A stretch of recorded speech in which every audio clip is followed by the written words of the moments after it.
Hi everybody, it's Fraboy Master back from Teenage Mutant Ninja Scrubs, and today I'm going to be talking about how misleading the damage per second figure on your character sheet is, and how misleading it can be when you're trying to determine how good a build is regarding your new characters, new builds, different setups, different talents and stuff like that.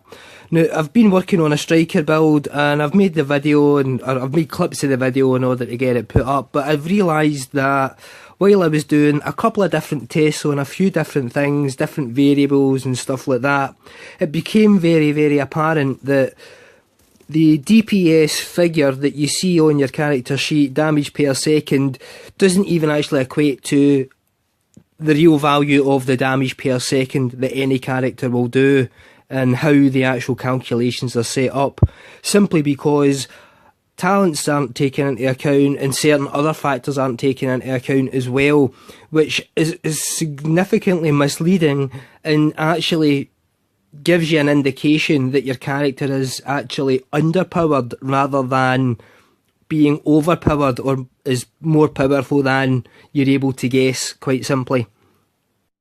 So while I've been working on this, what I was actually doing was looking to find out if the purple mods, i.e. that give you extra damage to elites, are they more effective than just basically stacking gold firearm mods. And I was basically doing tests and different runs and different rolls of different things in order to see what actually was more powerful. Now, the reality, believe it or not, is that changing out some gold mods for instance, some purple mods to get you up to the maximum damage to elites, which is 50%, and my enemy armor damage on the striker build currently is 65.5%. Now, these figures, EAD and DTE, actually take into account the enemy armor damage talent and damage to elite talents that you have on your weapons. So it does actually show within your character sheet when you scroll down and you see, you know, armour and stability and all that kind of stuff and reload speed. And it does actually take these values into account on that sheet, but it doesn't actually evaluate it within the DPS calculator itself, which is, again, as I say, very misleading, and actually makes it very difficult for somebody to actually be able to tell exactly what they're going to be able to do in, for instance, an optimal situation, or a situation where they're not being quite so optimal, but are they still putting out enough damage that actually helps the team? And this is the reason why I'm basically making this video, is simply to try and help make it clear to people that you should not be looking at that DPS figure as a guide or a milestone in what actually your damage output is, because it is so misleading, it's laughable, to be honest with you. Now, I'm actually going to suggest in my videos that there should be two values within that DPS estimate, or I'm going to actually start calling it a mag dump, because when you fire a mag, you're usually firing a mag to empty it. You're not thinking about how much damage am I putting out per second. You're thinking about how much damage am I putting out before I need to reload. That's the reality of playing any computer game or any shooter, and I'm sure most people would agree with that, to be honest with you. So when you think about it, when you face down an enemy, you're usually looking to try and empty that mag into an enemy or a group of enemies before you're back in cover, healing yourself or reloading and doing whatever it is you need to do in order to then get back out there and start putting the bullets back out. So my calculations or my future build videos are going to be based on an estimation of a mag dump, basically, for whatever weapon it is I'm using on that build. And the reason for that is because all the previous videos that I've done before, I've showed, like, for instance, on the Sentry build, I've showed that the M700 Carbon with 3 stacks that I used for my Historian was able to get 1,350,000 plus damage in one bullet. But the DPS sheet, when you move and put on your M700 Carbon, isn't 1,350,000 or 2,600,000, because you could fire bullets at 2 bullets maybe in about a second, depending on the reload speed. But you see what I'm going with that. You see what I mean by that. The damage on that sheet is not reflective of the damage that you're actually effectively doing in any given situation, and it is significantly misleading to people and misleading to yourself when you're thinking, oh, that weapon isn't actually particularly good, when if you actually were looking at the RPMs, the output that you're doing, how stable you're getting those bullets out, how many times they're hitting on target, so on and so forth, there is a real issue for me here. And as far as I'm concerned, the stat itself should be based on two values based on a mag dump, and that should be a minimum mag dump being that you didn't get any headshots and everything was a body shot, but it does include all talents within your character basis. And a max value would be you got all headshots and all your talents are obviously still active as well. And to me, that would be a much more indicative demonstration of the power that you're actually going to be outputting in any given situation regarding the weapons that you're using and how you're helping your team and how you're helping yourself. So what I mean by that is, for example, the Bullfrog Striker build that I'm running at the moment shows on the sheet that my DPS is 396,382, i.e. damage per second. Now the reality is, if you look at some of these clips here, now I've just taken a couple of basic stats, and not even the highest value or the lowest values, or the highest values for instance, but I'll give you two for instances here. The Bullfrog itself on a body shot, i.e. a white hit on the body, is in a minimum, without any stacks or pulses or anything like that, is 55,142. Now if I dump a mag into an enemy and every hit's a body shot and there's no extra talents or extra damage being outputted through other means that we've got at our disposal, you're looking at the size of the mag times that value of 55,142. Now in this case, that value is actually 3,529,000. But if we look at, for instance, getting a headshot on optimal settings or optimal output, you're looking at maybe 115k to 120k and above on the Striker build. So I've taken the value of 115k of a headshot, times that by the value of the magazine, times 64, and you're now looking at a damage output for a mag dump of 7,360,000, which is nowhere near indicative of the DPS value that shows on your character sheet of 396k. I'm sure you see where I'm getting there. Now, I've actually tried to work out the reality and in reality how these figures are calculated and how it all comes together. And to be honest with you, I would have better luck coming up with a calculation to get an astronaut through a black hole and for him to survive. That would be easier than actually trying to work out how all this is put together by Massive. The damage calculations and when things are taken into account, whether it's additive or whether it's multiplicative, is just unknown, to be honest with you.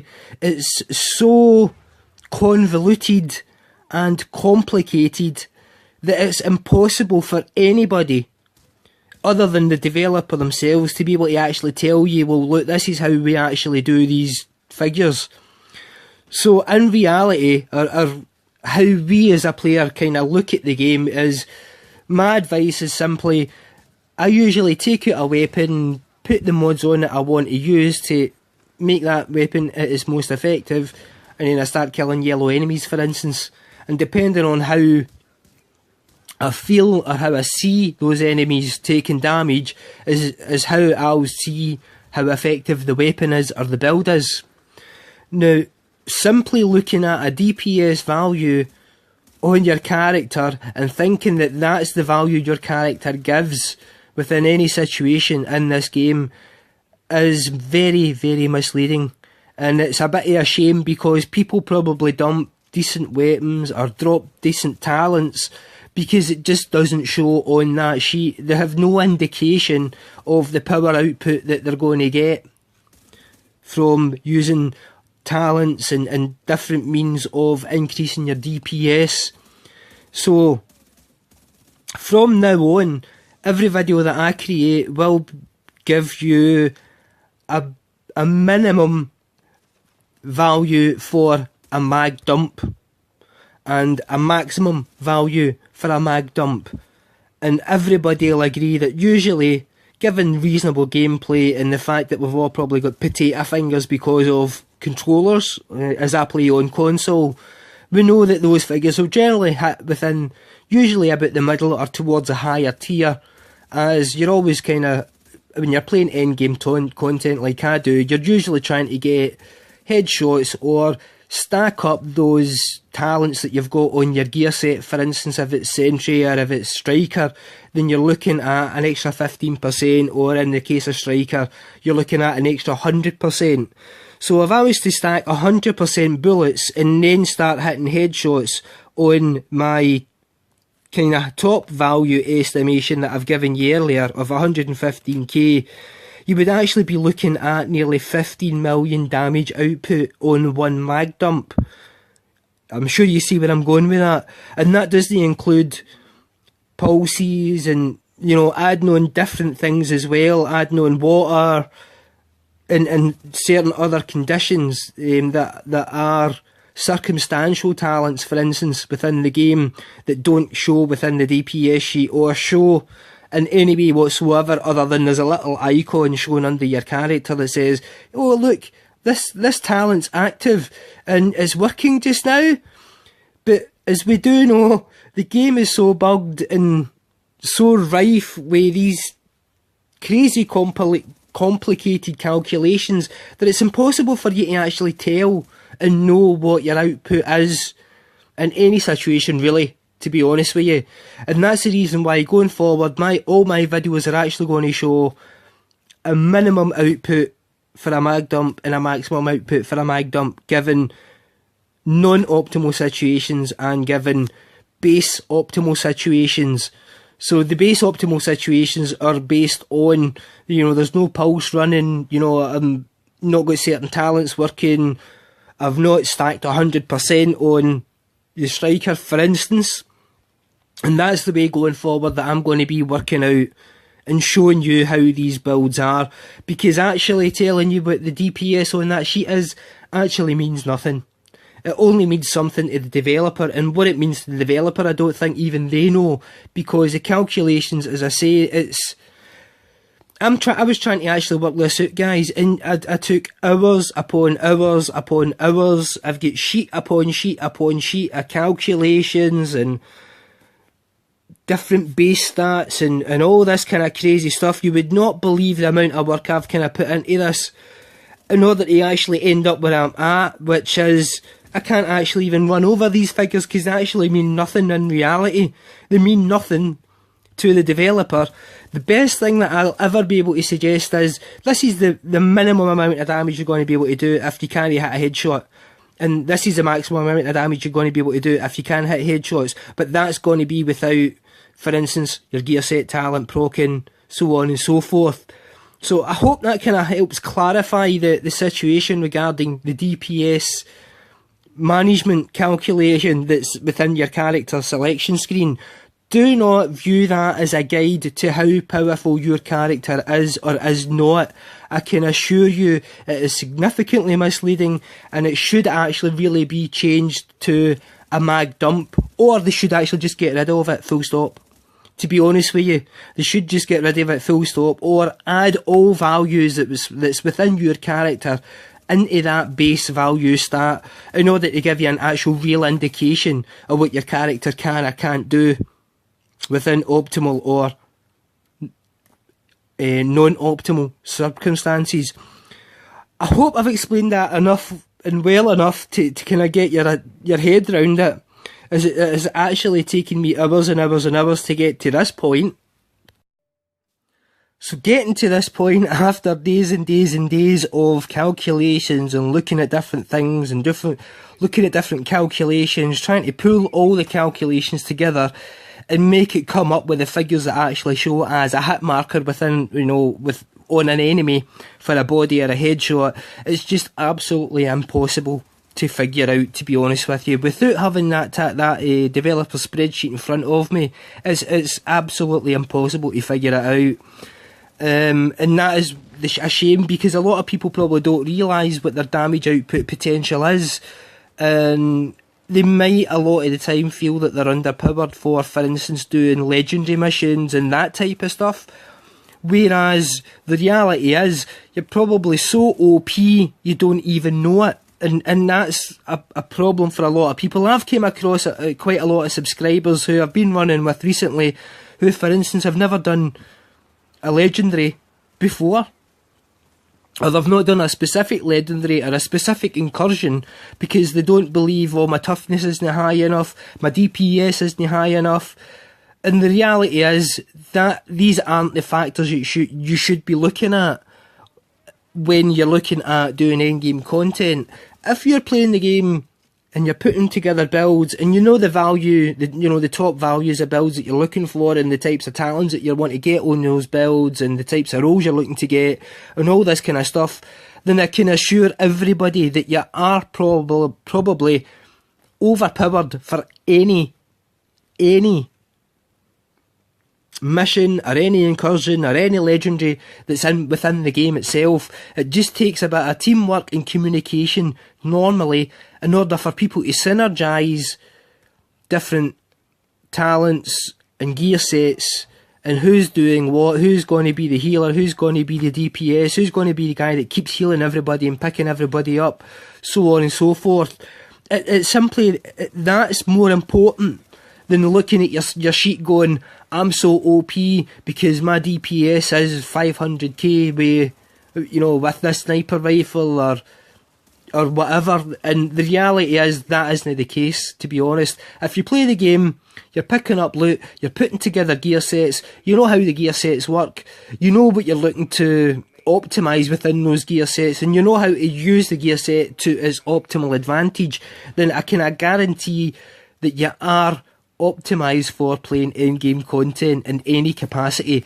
The only thing that will let you down is communication. If you don't get on a mic, you're probably going to fail 99% of the time, unless your team knows what they're doing without speaking to people, which is quite rare, I'll be honest with you. Now, I've actually recently ran through Legendary Napalm with a guy that was on a gear score of 225. He just joined the game yesterday, as at the time I'm making this video, and he didn't have all his talents active, he didn't have all his ultimates active or anything like that. So me and two other gentlemen, Artorius, again a shout out to you, buddy, we ran these guys through, or this one particular guy through, in order to try and get him some extra loot and show him how actually easy that this mission was, even though he didn't have optimal gear and so on and so forth.